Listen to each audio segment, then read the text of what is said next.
Alright guys, in the second part of the engine overhaul, we'll start with the balancer unit assembly. The balancer unit, along with the oil pump, comes from a known engine and has been tested. The only parts that require replacement are two O-rings.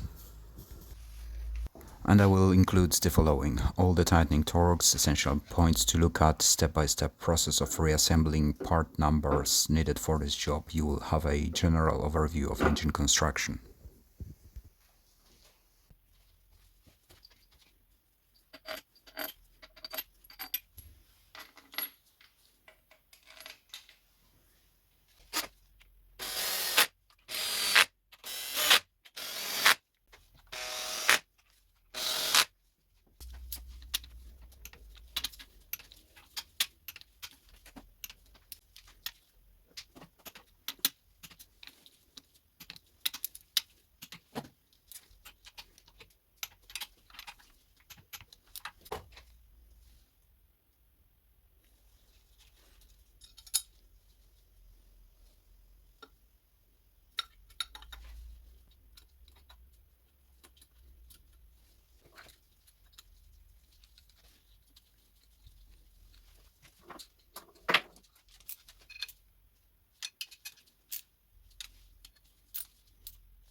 The oil pump chain and guides were inspected, and I will reuse them. Place the oil pump chain onto the drive sprocket so that the copper core link is aligned with the dot, and slide the toothed wheel onto the crankshaft. Place the driven sprocket into the chain, aligning copper core links with two dots, and secure it with a new bolt by hand to the balancer unit. Insert the key into the keyway into the crankshaft and follow all the steps as in the video.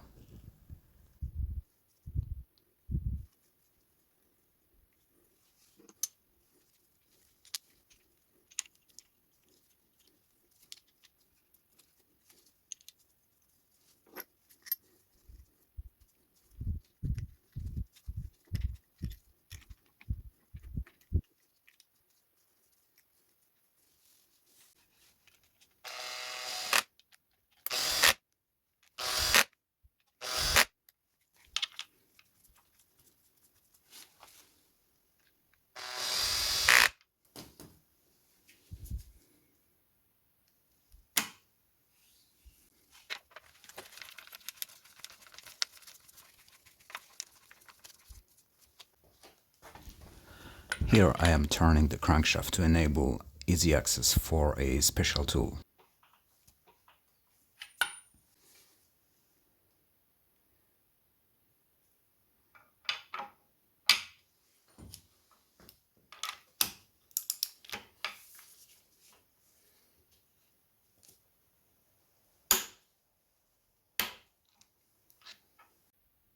Valve seats were machined due to severe corrosion, otherwise it would take a considerable amount of time to lap the valves.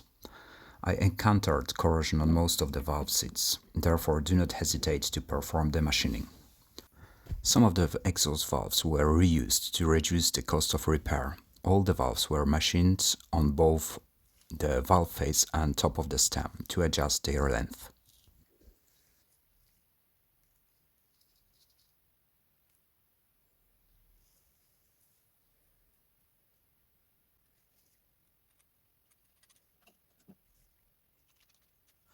Left only quick lapping of all the valves so that to ensure sealing, the contact surface on the valves should be 1.2 to 2 mm.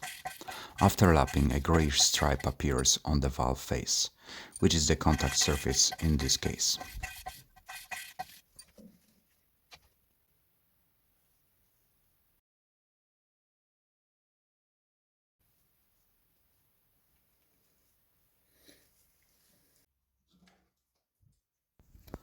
Replacement of the valve seals requires proper assembly, therefore it is essential to measure the height of the seals before removal. The height according to the workshop manual differs from the actual. I am using the measured values. That has been applied to all the head engines I have repaired, so you can consider the method as well proven. Typically, the height of the seal before disassembly is 16.4 millimeters for both the exhaust and inlet valves, with a slight deviation.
The pink color of the valve spring goes to the exhaust side and is always longer than the inlet side.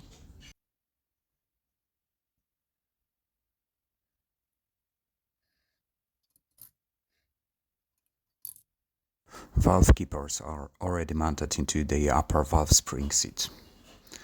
What's left is a bit of struggle with mounting them into their place because the tool I utilize isn't the right tool.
Now it's time for the valve leak test. I'm using brake cleaner liquids in the valve seats and leaving it for a few minutes.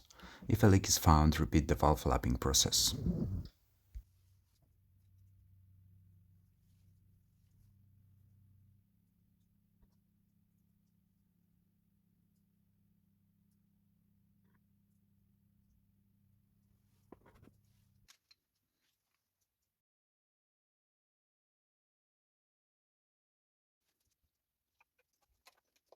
Regarding the head gasket, I started applying the sealant to those corners, as there were always visible slight oil marks that would turn into minor leaks.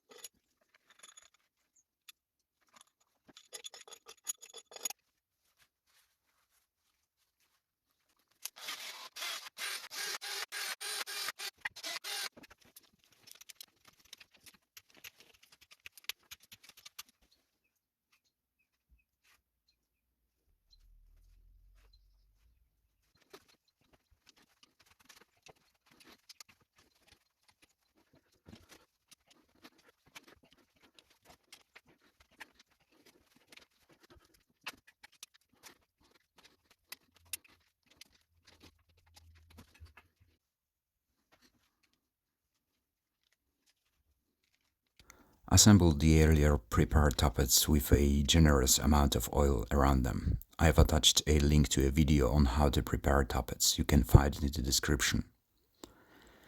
Mount all the valve rocker arms, ensuring they are seated well and in their correct position.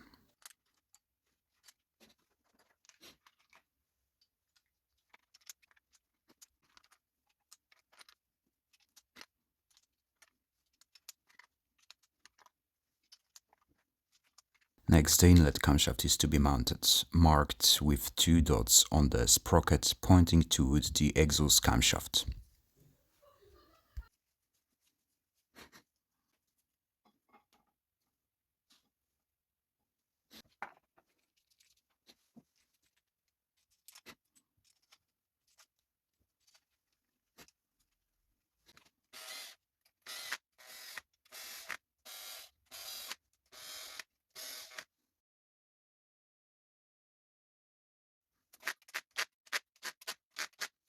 I am using a low torque drill to seat the camshaft gradually, and then the tightening torque is 10 newtons for both camshafts.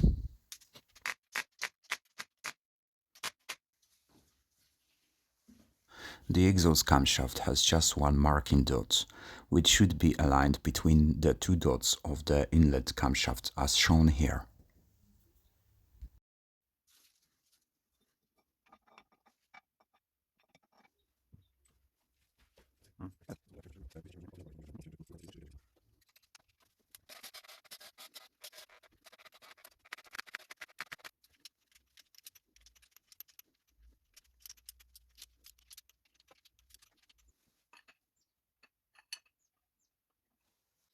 Next, apply sealant to the rear camshaft cap as shown here. Mount the lower O-ring on the control valve and tighten the rear camshaft cap to 10 Nm.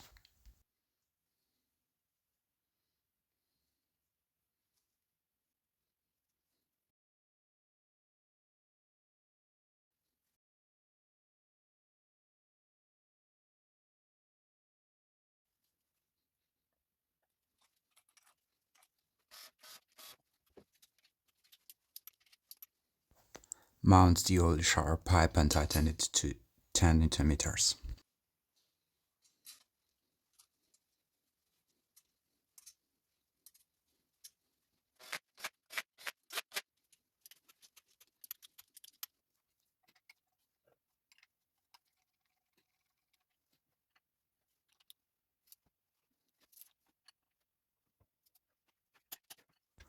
I am reusing the timing chain, but the colored links are not visible. To find them, I am wiping the chain with rags soaked in acetone.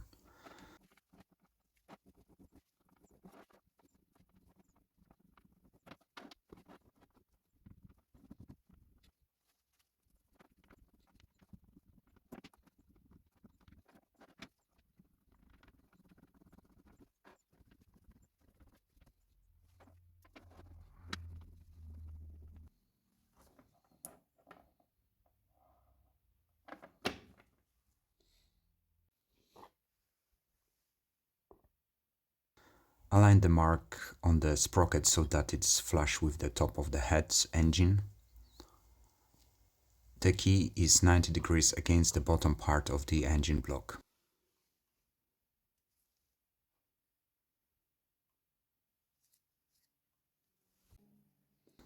Place the timing chain onto the drive sprocket so that the copper color link is aligned with the dot.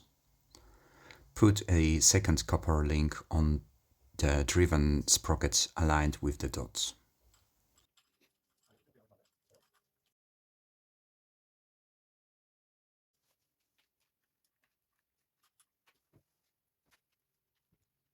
Push in the driven sprocket on the crankshaft by wiggling it. Fasten timing chain, guides and tensioner as in the video.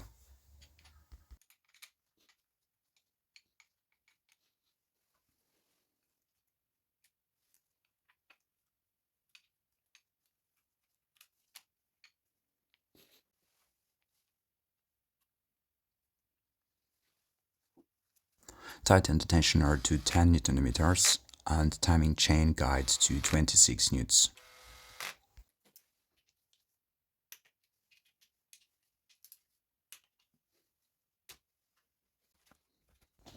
Prepare all the sealing surfaces using sandpaper, low grit and rust off. Clean them with acetone or brake cleaner. Apply a sealing bit of 4 to 6 mm.